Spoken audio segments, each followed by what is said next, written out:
Welcome back to Streamline Investigations. It's Marvin speaking. We're going to get straight into an article first, and it's by CBC News.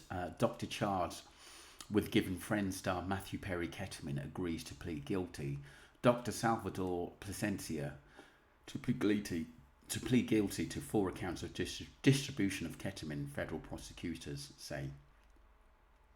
A doctor who allegedly provided Matthew Perry's senior in 2022 with ketamine in the months prior to his overdose death in October 2023 has agreed to plead guilty according to the authorities. Wow. A doctor charged with giving Matthew Perry ketamine in the months leading up to his Friend star's overdose death has agreed to plead guilty to a plea agreement filed Monday shows. Plasencia has agreed to plead guilty on 4 accounts of distribution of ketamine according to the signed documents filed in federal court in Los Angeles. In exchange for his plea, prosecutors agreed to drop 3 additional counts of distribution of ketamine and 2 counts of falsifying records. Federal prosecutors said in a statement that the plea carries a maximum sentence of 40 years in prison. They said Plasencia is expected to formally plead guilty in the coming weeks. According to his co-defenders, Plasencia is a text message called in actor a moron who could be exploited for money. The physician has been one of the primary targets of the prosecutions, along with Jasveen Singh, a woman accused of being a ketamine dealer. 3 others defendants include another doctor agreed to plead guilty last year in exchange for their cooperation. Plasencia and Singh has been scheduled to face trial in August. An email to his attorney seeking comments was not immediately answered. And we know that basically Matthew being very famous on Friends and superstar in life in general, and like I said, maybe there was something in that ketamine which killed him, and the doctor dealing as well, Plasencia. Let's just get straight into what Claudia, she says something about the doctors that that they weren't to blame. To be honest with you, let's get straight into this. Perry's doctor be investigated for his cause of death, because that's one of the headlines this morning, and I'm not sure how much truth there is to it, but why would we investigate his doctor? His doctor was doing his job, because that's what the United States does. That's what they did with the war on pain patients. They arrested all the pain management doctors because they had patients that died. Even if they didn't die from overdoses, those doctors were still being indicted for those deaths. This doctor doesn't need to be investigated. Doctors aren't clairvoyant detectives, but that's what the DEA expects, because it's always been about seizing the doctor's assets. People need to stop. How about we take some accountability and we acknowledge the fact that that poor guy struggled with addiction for years and years.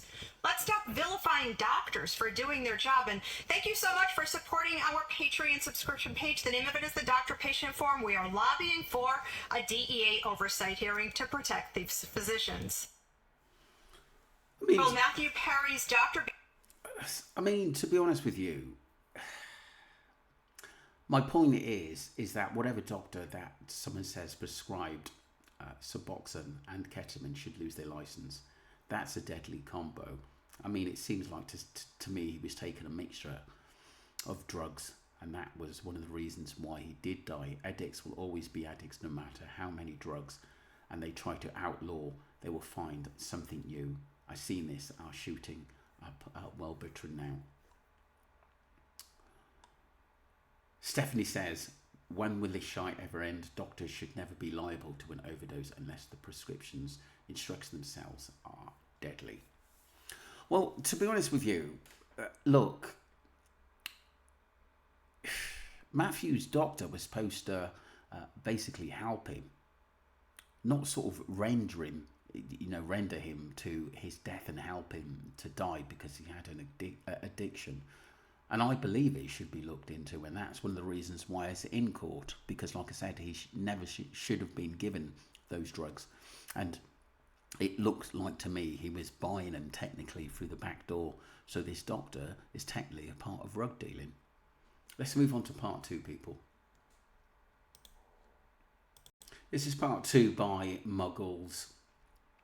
Daily, people, and she makes some good points on the Matthew Perry case, and obviously the doctor pleading to go guilty on one charge, I think, and I think they're going to drop 3 charges. After Matthew Perry's tragic death, one of his doctors is pleading guilty to ketamine distribution. Dr. Salvador Palencia, also known as Dr. P, pled guilty to 4 counts of ketamine distribution following the death of one of his patients, Matthew Perry.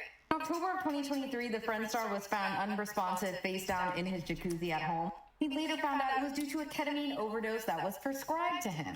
His death came to a shock to everyone because he was still so young. He was just 54 years old. But there is one person involved that has not pleaded guilty yet, and this is the ketamine queen. She's been labeled the drug dealer to the star and is currently in prison awaiting trial. She is also being accused of supplying the ketamine itself to Matthew Perry.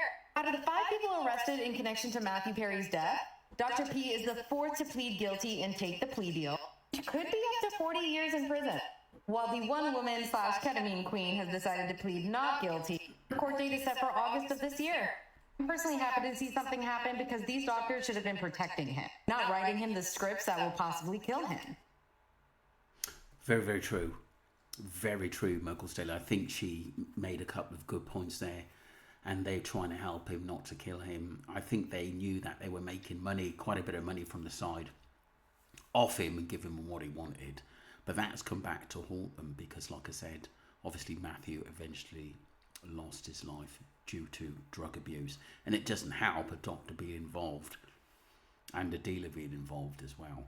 Let me know what you think, people. Don't forget to subscribe to Streamline Investigations and follow the channel. Thank you very much.